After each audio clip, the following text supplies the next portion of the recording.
ท่านทั้งหลายได้โปรดพิจารณาร่างกายของเรา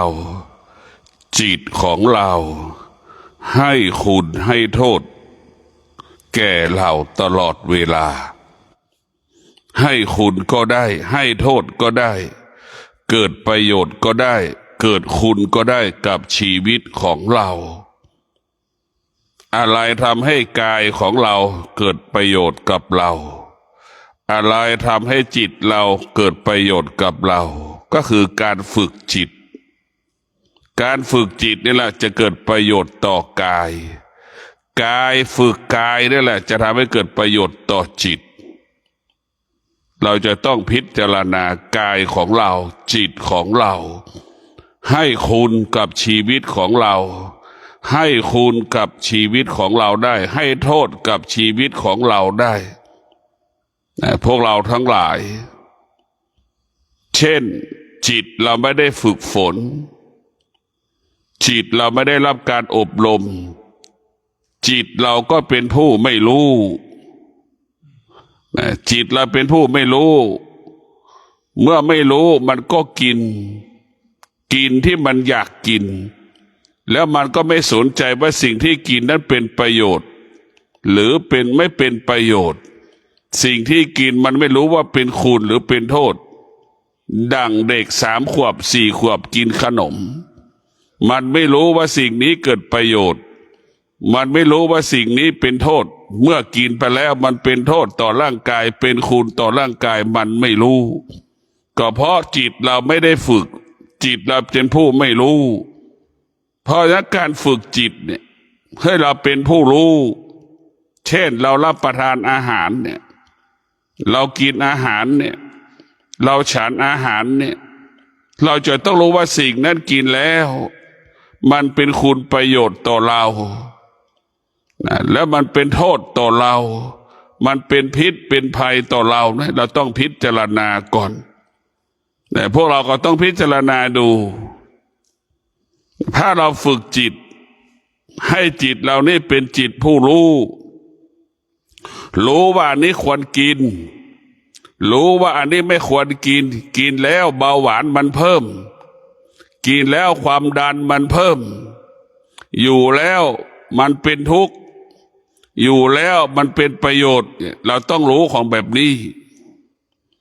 สิ่งใดที่เป็นโทษมันก็เบียดเบียนเราทำลายเราสิ่งใดที่เป็นประโยชน์มันก็เกื้อกูลเราแต่ทุกวันนี้เราแยกแยะไม่ได้เราแยกแยะไม่ได้ดังรสชาติอาหารอย่างเงี้ย90%เราแก่เราเจ็บเราตายเพราะเรากินแต่ไม่เรากินเนี่ยเหมือนงัวควายกินขยะนั่นแหละคนที่ไม่ได้ฝึกจิตก็จะเป็นไม่แตกต่างงัวควายที่มันกินของในกองขยะมาพิจารณาดูเป็นพิษเป็นภัยมันก็ไม่รู้มันกินอย่างเดียวก็เหมือนคนจำนวนมากกินตอบสนองความรู้สึกของจมูกตอบสนองความรู้สึกของลิ้นเนี่ยถ้าเราฝึกจิตเราเป็นจิตผู้รู้นี่เรารู้แล้วว่าจมูกคือเพชฌฆาต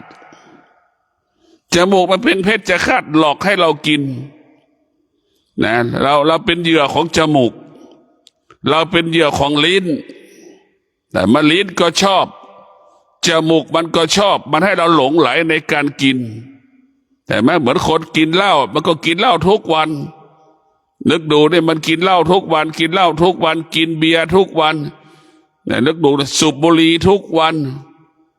สูบกัญชาทุกวันเสพยาเสพติดทุกวันเห็นไหม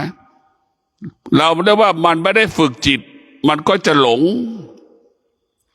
เมื่อจิตเราไม่ได้จิตเป็นเมื่อจิตเราไม่ได้เป็นจิตผู้รู้มันก็ไม่รู้เลยไงมันก็กินแค่นั้นแหละเหมือนเด็กกินขนมเนี่ยเหมือนงัวกินอาหารในกองขยะมันก็เป็นแบบนั้นแหละพวกเราทั้งหลายเป็นพิษเป็นภัยไม่รู้เหมือนสุนัขกินอาหารในกองขยะเป็นพิษเป็นภัยมันก็ไม่รู้แต่พวกเราต้องพิจารณาถ้าเราฝึกจิตของเราเป็นจิตผู้รู้เราก็รู้ว่าสิ่งนี้ควรกิน กินแล้วเป็นประโยชน์ต่อชีวิตของเรากินแล้วให้ชีวิตเรานั้นมีสุขภาพดีระยะสั้นระยะยาวแต่เวลานี้เป็นประโยชน์ต่อระยะสั้นแต่ระยะยาวนั้นมันเป็นโทษต่อชีวิตของเราเช่นเรากินน้ำมันมากๆเนี่ยเราฉันน้ำมันมากๆเราฉันของหวานมากๆเนี่ยฉันน้ำตาลมากๆเนี่ยพออายุ40เบาหวานจะมาแล้วความดันจะมาแล้วการกินของเรามันไม่ได้สร้างสรรค์ชีวิตมันทำลายชีวิตของเราก็เพราะเราไม่รู้นั่นแหละถ้าเรารู้มันจะเป็นประโยชน์ตั้งแต่ระยะที่เรากินและระยะยาวระยะสั้นก็เป็นประโยชน์และระยะยาวก็เป็นประโยชน์แต่พวกเราทั้งหลาย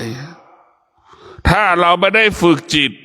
เราก็จะกินเหมือนงัวกินขยะเหมือนหมากินกองขยะจะเป็นเช่นนั้นแหละกินเราตายเพราะกินเราเจ็บเพราะกินเราป่วยเพราะกินการกินจึงเป็นพาหนะที่นำโรคสารพัดโรคมาสู่ร่างกายของเราการกินเนี่ยเราเหมือนเราเอาเชื้อโรคมาไว้ในร่างกายของเราหมดพวกเราทั้งหลายแล้วพิจารณาดูความดันเบาหวานเกิดมาจากในการกินทั้งสิ้นไม่มีใครเกิดมาแล้วไม่มีความดันไม่มีเดี๋ยวนี้เกือบ100%คนจะเป็นความดันกัน50%คนจะเป็นเบาหวานกันก็เพราะการกินนี่แหละแต่เพราะเราไม่ได้ฝึกจิตพระพุทธเจ้าจึงให้เราฝึกจิตให้จิตเราเป็นจิตผู้รู้ไม่ให้หลงในกลิ่นไม่ให้ยึดติดในรสชาติอาหารนั้นโดยเฉพาะเครื่องปรุงอาหารสารพัดเครื่องปรุงเนี่ยเรียกว่าเครื่องปรุงรสเป็นตัวบ่อนทำลายคุณภาพชีวิตเราแต่พวกเรามันทำลายคุณภาพชีวิตเราหมดเพราะฉะนั้นพวกเราทั้งหลายเราพยายามปรุงอาหารไม่ต้องมีเครื่องปรุงรสคงที่แม่บ้านคนไหนที่ใช้เครื่องปรุงรสทำอาหารบ่งบอกว่าแม่บ้านคนนั้นไม่มีคุณภาพในการทำอาหารบ่งบอกว่าทำอาหารไม่อร่อยทำอาหารไม่เป็นแม่บ้านคนไหนที่ไม่ใส่เครื่องปรุงรสแม่บ้านคนนั้นแหละเก่งที่สุดเนี่ยคือเรียกว่าเก่งและก็เก่งที่สุดไม่ต้องอาศัยรสชาติเครื่องปรุงรสมาปรุงแต่งอาหารใช้ความสามารถของตนเองใช้สติใช้ปัญญาตนเองเนี่ยมาจัดการปรุงอาหารให้มันเกิดคำว่ารสชาติแล้วก็ใช้ธรรมชาติให้มันเกิดรสชาติแต่เวลานี้เราไปอาศัยวิทยาศาสตร์เทคโนโลยีมาปรุงให้มันมีเกิดคำว่ารสชาติสิ่งเหล่านี้มันเป็นสารปรุงแต่งเมื่อเรากินไปแล้วทำไมคนจำนวนมากเป็นมะเร็งกันมากก็เพราะอาหารนี่แหละเป็นโรคมะเร็งกันมากพวกเราทั้งหลายความดันก็เพราะอาหารนี่แหละเบาหวานก็เพราะอาหารนี่แหละเส้นเลือดตีบตันก็เพราะอาหารนี่แหละจิตเราเป็นจิตผู้ไม่รู้มันจึงให้โทษมันจึงเกิดโทษกับชีวิตตนเองมันไม่มีใครทำลายเราได้ไม่มีใครเบียดเบียนเราได้มีแต่จิตผู้ไม่รู้นะเบียดเบียนตัวเองนะเบียดเบียนที่ไหนตั้งแต่การกินเบียดเบียนตัวเองตั้งแต่การกินเห็นชัดเจนที่สุดเรากินวันนี้เรากิน30 ปีนะเขากิน30 ปีกินตั้งแต่อายุ20 ปีเนี่ยตั้งแต่เกิดมาจนถึงอายุ20เนี่ยเราคิดว่ามันเป็นประโยชน์มันเกิดประโยชน์พอมันเข้า40เมื่อไหร่แล้วเนี่ยมันจะเป็นโทษต่อชีวิตของเรามาเป็นโทษเลยอย่างน้อยก็ลุกยากนั่งยากคืออ้วนใช่ไหมพวกเราทั้งหลายอ้วนเนี่ยคือลุกยากนั่งยากทำให้เราอ้วนล่ะนี่คือลุกนั่งยากเพราะฉะนั้นเรามาฝึกจิตให้จิตเราเป็นจิตผู้รู้เมื่อจิตเป็นผู้รู้มันจะกินสิ่งที่เป็นประโยชน์ต่อร่างกายมันจะกินสิ่งที่เป็นประโยชน์ต่อร่างกายมันจะงดเว้นสิ่งที่ทำลายร่างกายของเราสุขภาพของเราไม่ทำลายวันนี้มันก็ทำลายวันหน้าเช่นน้ำมันนี่มันก็จะงดการกินน้ำมันพวกเราทั้งหลายมันจะงดการกินน้ำมันหรือกินน้ำมันน้อยลงหรือจะไม่กินน้ำมันเลยเป็นสิ่งที่ดีที่สุด และเชื่อว่าเราต้องมีหลักถ้าเรามีสติเรามีสติแล้วเรามีได้ฝึกจิตเราจะเป็นจิตผู้รู้จิตนั้นก็จะให้คุณประโยชน์กับเรากินสิ่งที่เป็นประโยชน์นอนก็ให้นอนเป็นแบบที่มีรู้ว่าเวลานอนรู้เวลานอนที่จะนอนกี่โมงมันจะเป็นประโยชน์ต่อร่างกายของเราแล้วมันก็รู้สิ่งที่เราทำแต่ละเวลานั้นมันสร้างสรรค์ชีวิตเราให้ชีวิตเรามีคุณภาพชีวิตที่ดีให้มีสุขภาพที่ดีนี่คือการฝึกจิตมันจะเกิดประโยชน์ต่อเราทั้งสิ้นแต่ที่มีปัญหาคือเราไม่ได้ฝึกจิตเมื่อไม่ได้ฝึกจิตมันก็ไม่สามารถมาหยุดยั้งความอยากนั้นได้ความอยากมันเกิดขึ้นเพราะมันขาดสติความอยากที่เกิดขึ้นเพราะขาดความอดทนความอยากที่เกิดขึ้นเพราะขาดวิริยะภาคเพียรไม่สามารถไปหยุดยั้งความอยากนั้นได้ถ้าเราฝึกจิตเมื่อไหร่จิตนั้นเมื่อเราฝึกจิตเราเป็นผู้รู้จิตเราจะมีความอดทนจิตเราจะมีวิริยะภาคเพียรแล้วมันจะหยุดความอยากนั้นได้เมื่อเราหยุดความอยากนั้นได้ร่างกายเราสุขภาพของเราก็ดีทุกวันแต่พวกเรานึกดูนี่ใครทำลายชีวิตเราพิจารณาดูว่าโลกสารพัดโลกมันเกิดจากการกินทั้งสิ้นให้เราเข้าใจว่าผู้ฟังทั้งหลายโลกสารพัดโลกเกิดจากการกินแต่การกินนั่นแหละคือกินของที่เป็นพิษเป็นภัยต่อร่างกายจึงทำให้สุขภาพเราไม่ดีร่างกายเราไม่ดีแต่ถ้าเราฝึกจิตเรามีปัญญาจิตเราจะเห็นโทษเห็นประโยชน์สิ่งที่เราจะกินระยะสั้นระยะยาวเหมือนเราก็บุคคลที่ฝึกจิตนั้นมีปัญญาเมื่อจิตมีปัญญาบุคคลนั้นก็จะเห็นความจริงสิ่งที่เรากินว่าเกิดประโยชน์ระยะสั้นระยะยาวรู้เกิดประโยชน์ระยะยาวก็รู้เกิดประโยชน์ระยะสั้นก็รู้มันจะกินสิ่งที่เป็นประโยชน์ระยะยาวกินแล้วไม่ให้ทำลายสุขภาพนี่คือผู้ที่มีปัญญาฝึกจิตเพราะฉะนั้นพวกเราทั้งหลายเห็นเอง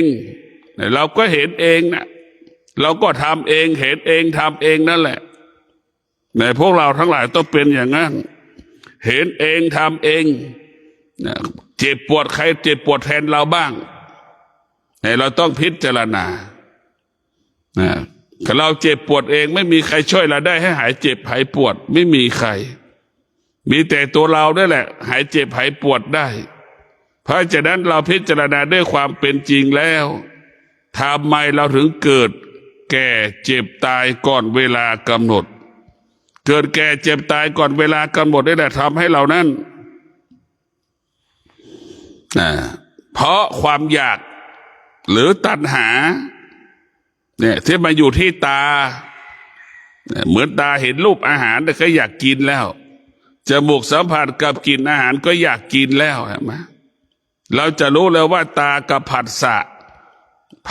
ทั้งหลายจมูก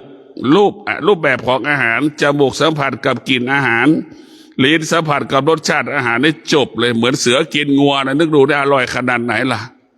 แต่พวกเราพิจารณาดูเหมือนเสือกินงัวนั่นแหละพิจารณาดูเพราะฉะนั้นพวกเราต้องพิจารณาว่าชีวิตของเรานั้นมันอยู่ยากเพราะเราขาดสติเพราะเราขาดปัญญาถ้าเรามีสติมีปัญญาจะอยู่ง่ายกินง่ายกินสิ่งที่เป็นประโยชน์กับชีวิตของเราอยู่ก็หมายว่านอนก็เป็นประโยชน์ต่อร่างกายสุขภาพของเราจะนอนจะตื่นจะทำงานก็รู้จักตัวเองควรทำมากควรทำงานน้อยเมื่อเรารู้จักตนเองแล้วเราก็สุขภาพดีอายุยืนเพราะฉะนั้นรู้เองเห็นเองด้วยตัวเราเองว่าควรทำไม่ควรทำส่วนมากเราขาดสติเมื่อเราขาดสติแล้วมันจึงทำให้เราเกิดความทุกข์ทำงานเกินความจำเป็นของร่างกายใช้ความอดทนมากเกินไปบังคับกายตนเอง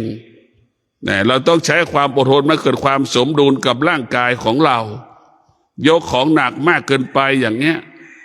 พอแก่มาเฒ่ามาชรามาแล้วเห็นไหมหลังมันกองหลังมันคล้องนะหลังมันค่อมพวกเราจะเห็นได้ชัดเจนแข้งขาก็เหมือนแข้งเราเหมือนแข้งเป็ดนะเดินก็ไม่สะดวก เพราะเราใช้มันมากเกินไปก็อยากฝากให้พวกเราได้พิจารณาว่าสติแล้วสติฝึกจิตนี่สำคัญคำว่าสติฝึกจิตเราไม่ต้องไปเรื่องนิพพานหรอกให้เรามีสติในการกินเรื่องมีสติในการกินจงรับรู้ว่าเรามีสติในการกินเราก็จะกินให้เป็นประโยชน์ต่อตนเองโดยเฉพาะผู้เป็นแม่บ้านเนี่ยผู้เป็นแม่เนี่ยต้องพิจารณาแม่ต้องมีสติแม่ก็คือเป็นผู้ทำลายเรียกว่าภรรยาเป็นผู้ทำลายสามีแม่นั่นแหละเป็นผู้ทำลายลูกก็คือการกินอาหารที่ไม่เป็นประโยชน์ต่อชีวิตของลูกกินอาหารไม่เป็นประโยชน์ต่อผู้เป็นสามีทางที่รู้อยู่สามีกินอาหารชนิดนี้มันเป็นโทษเป็นพิษระยะยาวมันจะเป็นปัญหาเกิดปัญหาก็ยังหาหมูหาไก่ปรุงแต่งน้ำมันใส่แล้วใส่อีกพวกเราพิจารณาดูนี่แหละคนที่ทำลายเราก็คือผู้เป็นแม่ทำลายโดยไม่รู้สึกตัวทำลายอะไรคือทำลายโดยขาดสติทำอาหารตามใจสามีทำอาหารตามใจลูกนี่แหละลูกกินแล้วก็อาหารมันหมดถ้วยพ่อแม่ก็มีความสุขก็ทำอีกเห็นไหมนี่แหละหรือแปลสภาพเป็นอย่างนั้นอีกหน่อยหนึ่งเนี่ยทำให้กินอีกก็ชอบหมดอีกเนี่ยมันก็เป็นอย่างนี้เราก็หลงแม่ทำอาหารก็หลงว่าตัวเองทำอาหารอร่อยแต่เราต้องพิจารณาว่าสิ่งที่เราให้สามีกิน อาหารที่เราให้ผู้เป็นลูกเรากินเราต้องมีหลักว่าเป็นประโยชน์ต่อสุขภาพวันนี้และวันข้างหน้าระยะยาวก็เป็นประโยชน์ระยะสั้นก็เป็นประโยชน์ให้เป็นแบบนี้อย่างนี้เราจะทำยังไงให้สามีเรามีสุขภาพดีทำยังไงให้ลูกเรามีสุขภาพดีพ่อแม่ต้องเป็นนักโภชนาการแม่ต้องเป็นนักโภชนาการเรียนรู้เรื่องการทำอาหารที่เป็นประโยชน์ต่อสุขภาพแม่ต้องเรียนรู้ถ้าแม่ไม่เรียนรู้แม่ทำอะไรตามใจตัวเองตามใจลูกตามใจสามีท้ายสุดก็ทำลายชีวิตสามีทำลายชีวิตลูกพอลูกอายุมากแล้วก็เกิดโรคสารพัดโรคพวกเราต้องพิจารณาเราต้องฝึกจิตเรารู้เอง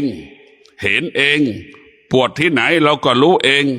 เจ็บที่ไหนเราก็รู้เองเห็นความเจ็บปวดนั่นแหละคือเห็นธรรมะความเจ็บปวดเป็นธรรมชาติเราอยู่เหนือความเจ็บปวดนั่นคือธรรมะให้เราเข้าใจอย่างนี้ ให้เรารู้ว่าความเจ็บปวดเป็นเรื่องของธรรมชาติไม่มีใครเกิดมาแล้ว ไม่มีใครเกิดมาแล้วไม่มีคำว่าเจ็บปวดไม่มีจะประสบกับคำว่าเจ็บปวดเหมือนกันหมดในท่านทั้งหลายเมื่อเรารู้ว่าความเจ็บปวดมันเกิดก็จงรับรู้ว่าความเจ็บปวดที่มันเกิดขึ้นตามร่างกายนั้นเป็นสิ่งที่ไม่ทนเป็นสิ่งที่ทนได้ยากให้เรารู้อย่างนี้สัตว์พวกเราทั้งหลายความพอใจที่เราเกิดขึ้นก็เป็นสิ่งที่ไม่ทนเป็นสิ่งที่ทนได้ยากไม่สามารถคงสภาพเดิมได้ความทุกข์ก็เป็นเช่นนั้นเป็นสิ่งที่ไม่ทนเป็นสิ่งที่ทนได้ยากความทุกข์ไม่สามารถคงสภาพเดิมได้ให้เราเข้าใจอย่างนี้เราก็ไม่ต้องไปยึดติดให้มีสติอยู่กับมันให้ได้เมื่อเรามีสติอยู่ว่ามันปวดเราก็รู้เองเห็นเองรู้เองเห็นเองว่ามันปวดเราก็แก้ไขตัวเราเองการแก้ไขก็คือการมีสติอยู่เหนือความเจ็บปวดมีสติอยู่กับความเจ็บปวดดังที่บอกแล้วว่าความเจ็บปวดเป็นสิ่งที่ไม่ทนความเจ็บปวดเป็นสิ่งที่แปรสภาพเมื่อรู้อย่างนี้แล้วเราก็อยู่เหนือสิ่งที่เรารู้เมื่อรู้อย่างนี้แล้วเราก็ไม่ต้องไปตามรู้ว่ามันเจ็บปวดดูมันจริงอย่างเดียวพวกเราทั้งหลายดูอะไรดูเราดูเหมือนคนเหมือนญาติพี่น้องไปดูแลคนป่วยรู้ว่าคนป่วยก็ดูคนป่วยนั่งดูคนป่วยดูแลคนป่วยคนป่วยจะลุกก็ให้เอามันลุกคนป่วยจะนอนก็ให้นอนคนป่วยจะพลิกซ้ายพลิกขวาก็ให้รู้แบบนั้นแหละแต่ให้เรารู้เหมือนคนป่วยรู้เหมือนคนที่ดูแลคนป่วยให้เป็นอย่างนั้นคนเจ็บคนป่วยก็รู้ว่าอยากจะผัดอยากจะเปลี่ยนท่านั่งท่านอนท่ายืน ค่านอนก็รู้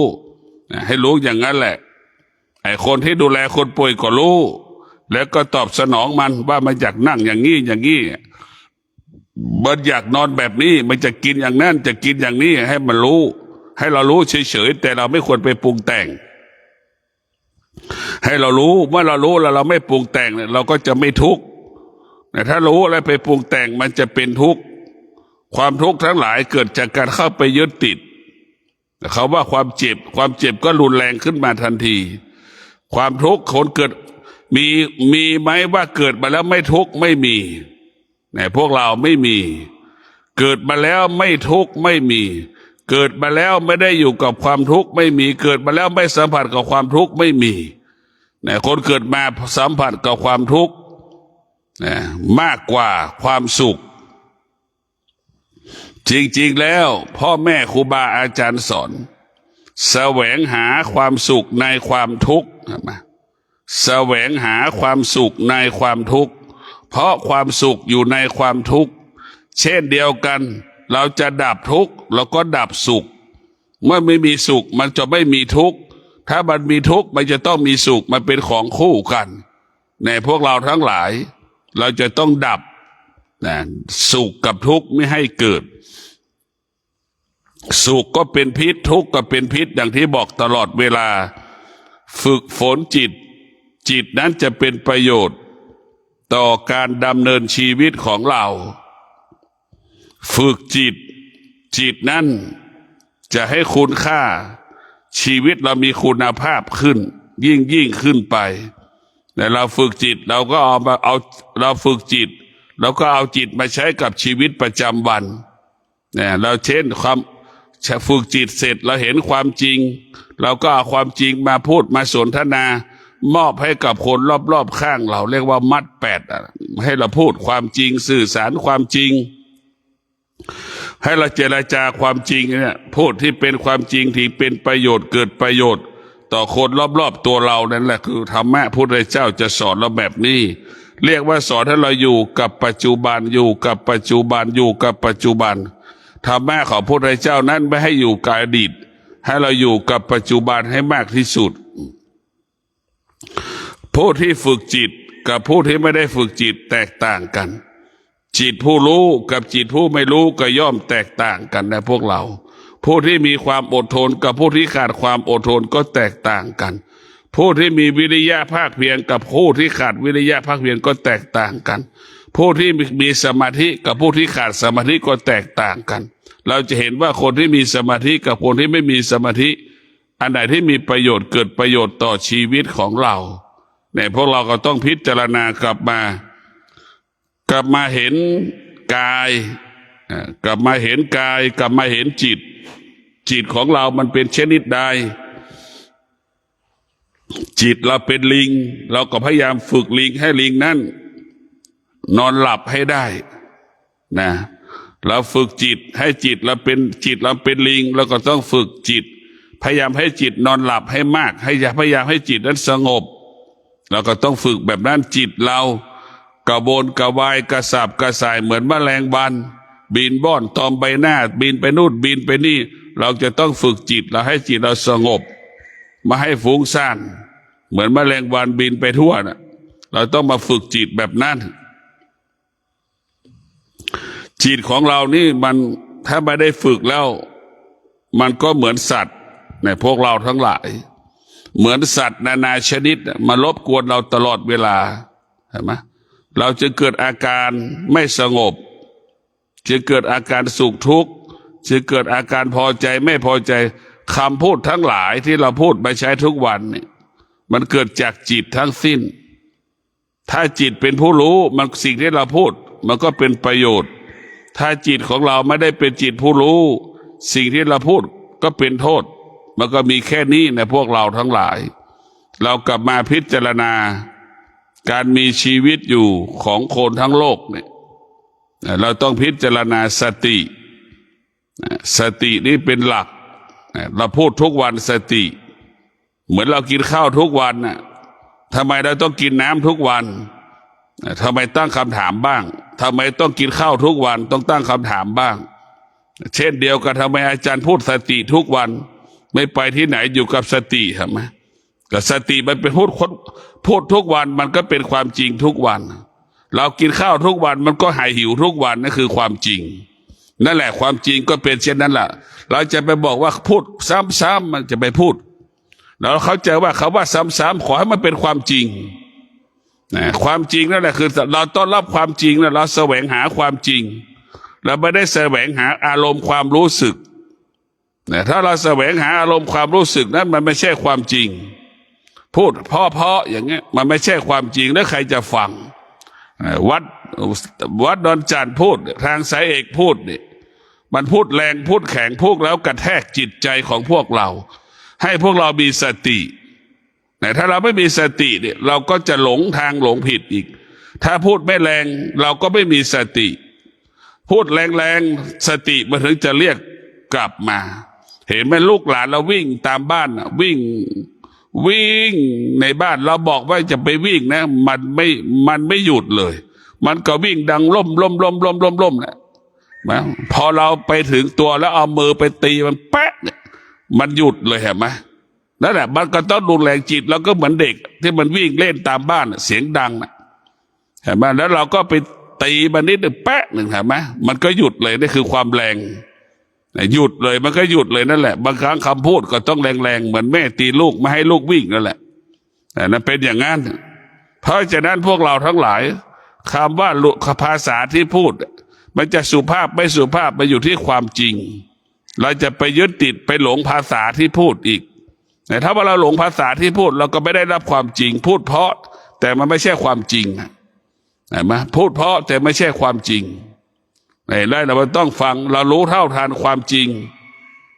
เหมือนสแกมเมอร์เนี่ยมันมาหลอกเราน่ะมาเอาความกลัวมาหลอกเรามันทำให้เรากลัวมันทำให้เรากลัวพอทำให้เรากลัวเราก็ไปโต้ตอบมันเมื่อไปโต้ตอบมันเหมือนเราไปติดกับดักมันพอไปติดกับดักมันเราก็เสียเงินเสียใจเสียตัวเสียทุกสิ่งทุกอย่างเนี่ยพวกเราต้องพิจารณาเราต้องมีสติเรามีสติที่สำคัญที่สุดพูดทุกวันสติเหมือนข้าวที่เรากินให้เข้าใจอย่างนี้สติเหมือนน้ำที่เราดื่มให้เข้าใจแบบนี้สติเหมือนลมหายใจเข้าหายใจออกให้คิดอย่างนี้สติเปรียบเสมือนเสื้อผ้าที่เราใส่ให้คิดอย่างนั้นสติเปรียบเสมือนหมอนสติเปรียบเสมือนมุ้งให้เราเข้าใจอย่างนี้สติเปรียบเสมือนผ้าห่มนั่นแหละให้เราเข้าใจสติจึงเป็นเครื่องมือเครื่องมือการพัฒนาจิตการพัฒนากายสติเป็นผู้พัฒนาถ้าเราไม่มีสติเราจะไม่มีกินที่เรามีกินเพราะเรามีสติ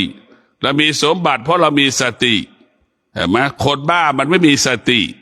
มีแต่จิตเห็นไหมคนบ้าเดินตั้งแต่หัวบ้านท้ายบ้านในซอยเห็นไหมสุดซอยมันก็กลับมาที่เดิมนั่นแหละเราพกไปวนไปวนมาเพราะเราคนที่มีสติเหมือนคนปกติทั่วไปคนที่ขาดสติก็เหมือนคนบ้าวกไปวนมาเรื่องเก่าๆเรื่องใหม่ๆคนที่ขาดสติก็เหมือนคนที่เป็นโรคซึมเศร้าพวกเราทั้งหลายขาดสติได้ยินเสียงคนพูดดังๆก็รับไม่ได้คนมีเสียงดังๆรอบๆตัวก็อยู่ไม่ได้อย่างเงี้ยพอทำให้พวกเราต้องพิจารณาสตินี่สำคัญที่สุดมันเป็นเกราะกำบังให้กับจิตสติเปรียบเสมือนแม่ช้างจิตเราเหมือนลูกช้างเวลาแม่ช้างข้ามน้ำเห็นไหมลูกมันจะอยู่ด้านเหนือแม่มันลูกมันจะต้องอิงตัวของตัวแม่ของช้างเห็นไหมเวลาแม่ข้ามน้ำช้างตัวเล็กๆก็อิงแม่มันเพื่อให้น้ำพัดเห็นไหมนั่นแหละช้างมีสติแม่ช้างก็มีสติลูกช้างก็มีสติเห็นไหมแม่ช้างมีพูดได้ไหมมันก็พูดไม่ได้ลูกช้างก็พูดไม่ได้ว่าจะทำยังไงข้ามน้ำให้มันได้เราพิจารณาดูเพราะฉะนั้นเวลาช้างเนี่ยมันรู้โดยธรรมชาติช้างข้ามน้ำลูกช้างจะต้องอยู่เหนือแม่ช้างลูกช้างจะต้องอิงตัวของแม่ของช้างอิงไปเห็นไหมข้ามน้ำลึกมันก็มีแต่ตัวลูกจะไม่ไหลไปจากน้ำเลย นั่นแหละสติลูกช้างก็มีสติแม่ช้างก็มีสตินะสติแม่ช้างเปรียบเสมือนสติลูกช้างเปรียบเสมือนจิตถ้าสติฝึกฝนจิตมันจะรู้เข้าใจกันดั่งแม่ช้างลูกช้างข้ามน้ำนะข้ามลำน้ำใหญ่ๆนั่นแหละพวกเราทั้งหลายเราต้องฝึกจิตเราเห็นไหมแพะภูเขาอ่ะแพะภูเขาเนี่ย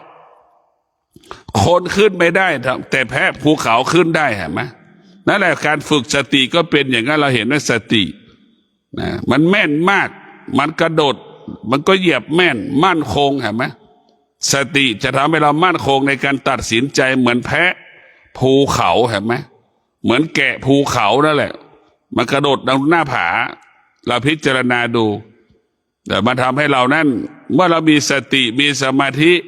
เราตัดสินใจใดๆไม่ผิดพลาดเหมือนแกะภูเขาแพะภูเขามันกระโดดข้ามเห็นปะข้ามเหวเห็นไหมห่างตั้ง10 เมตรมันกระโดดข้ามได้แล้วมันรู้ได้ยังไงว่ามันจะพ้นเราก็พิจารณาดูแล้วมันคำนวณได้ยังไงว่าระยะนี้เห็นไหมมันจะใช้กำลังเท่าไหร่มันรู้ได้อย่างไรล่ะนั่นแหละเราฝึกจิตมันจะรู้เหมือนแพะนะเหมือนแพะที่อยู่ในภูเขาสูงนะเห็นไหมแพะในอเมริกานั่นแหละแกะก็ดีแพะก็ดีอยู่ในอเมริกาเห็นไหมมันกระโดดข้ามเหวได้10 เมตร20 เมตรนั่นแหละสติก็จะเป็นอย่างแหละพวกเรานั่นแหละสติเป็นคณิตศาสตร์คำนวณในใจมันเองเราจะต้องสามารถกระโดดข้ามนี้ได้เราพิจารณาดูเราเป็นคนนี่เราต้องใช้เทคโนโลยีเห็นไหมแต่แพะกับแกะมันไม่ต้องใช้สะพานเลยเห็นไหมห่าง10 เมตรเนี่ยนึกดูอยู่ยอดเขาสูงเนี่ยมันกระโดดข้ามได้อย่างไรเนี่ยเราต้องพิจารณาแล้วมันเป็นสัตว์มันรู้ได้ยังไงว่าอันนี้คือสั้นมันยาวนี่แหละเราก็ต้องพิจารณาดูเมื่อเรามีสติเมื่อเรามีสติแล้วเราจะไม่ถูกตัวเองหลอกตัวเองเหมือนแพะกับแกะมันมีสติมันรู้เลยว่ามันจะวิ่งใช้กำลังวิ่งข้ามเหวได้ยังไงกระโดดหน้าผาฝั่งนี้ไปหน้าผาอีกฝั่งได้อย่างไรนี่แหละเราจะต้องมีสติพิจารณาถ้าเรามีสติที่สมบูรณ์เราตัดสินใจแล้วก็แม่นยำมั่นคงชัดเจนถ้าเรามีสติที่สมบูรณ์แบบแล้วเราจะทำอะไรก็ง่ายทำอะไรก็สะดวกถ้าเราขาดสติขาดสมาธิเราตัดสินใจไม่ได้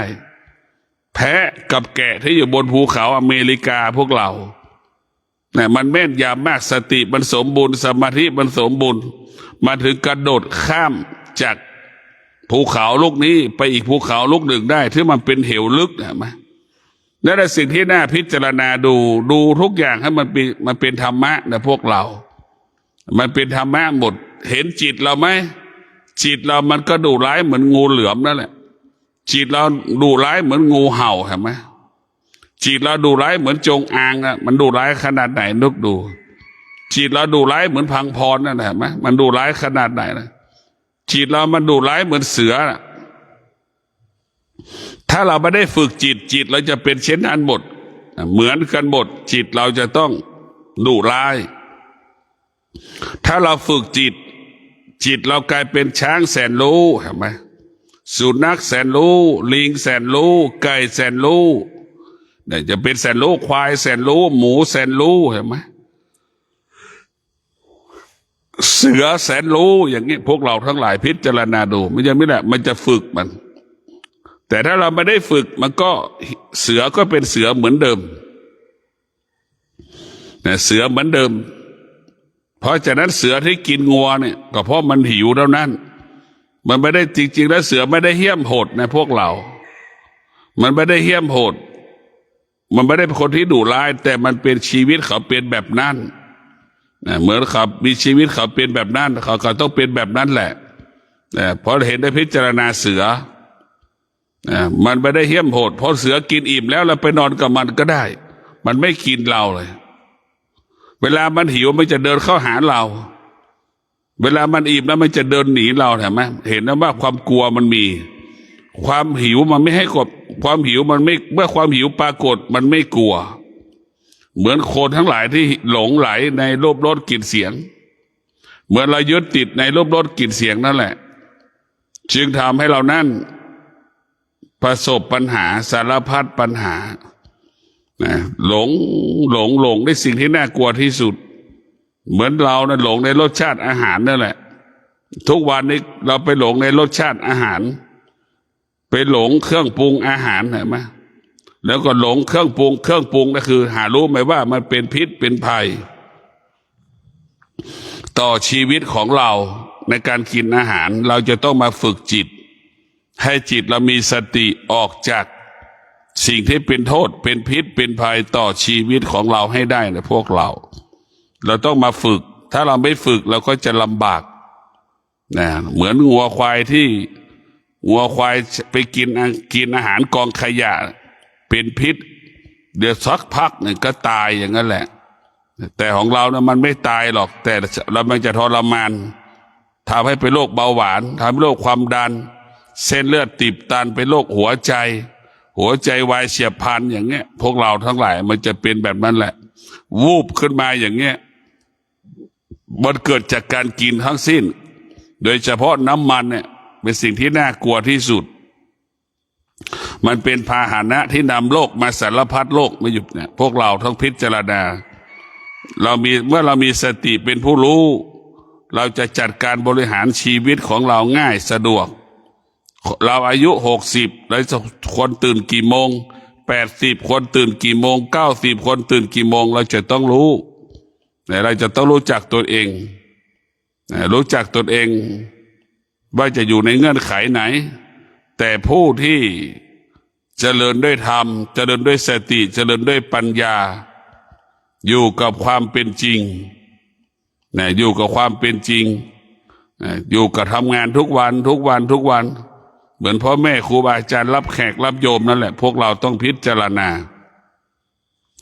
ชีวิตของเรานี่มันยากเพราะขาดสติลำบากเพราะขาดสตินี่คือยากเพราะตรงนี้ถ้าเรามีสติแล้วมันจะง่ายเพราะสติจะต้องอาศัยความอดทนสติจะอาศัยวิริยะภาคเพียรจึงเกิดคำว่าง่ายคำว่าสะดวกคำว่าสบายเกิดขึ้นสำหรับชีวิตของเราเมื่อมีสติมันจะมีอาวุธครบทุกอย่างเหมือนช่างซ่อมรถนั่นแหละมันมีสติเครื่องมือพร้อมแบบนั้นคนที่ไม่ได้เป็นช่างซ่อมรถเวลารถเสียไม่มีอะไรสักอย่างนั่นแหละเขาขาดสติก็เป็นเช่นนั้นทำอะไรไม่เป็นทำอะไรไม่ได้มีสติมันจะทำได้ทุกอย่างพวกเราต้องพิจารณาการดำเนินชีวิตแต่ละวันเนี่ย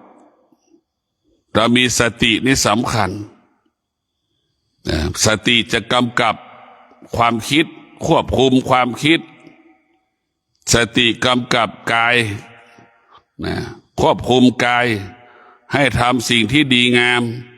ให้ทำสิ่งที่เป็นมงคลกับชีวิตของเราเนี่ยมันจะเป็นแบบนั้นแหละพวกเราสติมันจะบอกให้เราเป็นแบบนั้นอย่างนั้นถ้าเราขาดสติเนี่ยมันจะเป็นอีกเรื่องหนึ่งคนขาดสติก็คือคนไม่มีระเบียบคนไม่มีวินัยไม่มีระเบียบไม่มีวินัยเลยนี่คือคนขาดสติคนที่มีสติมีระเบียบมีวินัยพวกเราทั้งหลายมีระเบียบมีวินัยทำอะไรก็ง่ายทำอะไรก็สะดวกคนที่มีสติจึงเป็นผู้ที่มีทรัพย์มากจึงเป็นผู้ที่อุดมสมบูรณ์ด้วยทรัพย์สมบัติปัจจัยสี่เพราะสติเป็นเครื่องดูดทรัพย์สติเป็นเครื่องมือหาทรัพย์ถ้าเรามีสติเขาว่าง่ายเขาว่าสะดวกเกิดขึ้นกับชีวิตของเราก็ขอให้พวกเราทั้งหลายได้มีสติในการดำเนินชีวิตให้เราใช้สติประกอบอาชีพใช้สติควบคุมกายที่เราเดินแต่ละวันใช้สติควบคุมตาหูจมูกกาย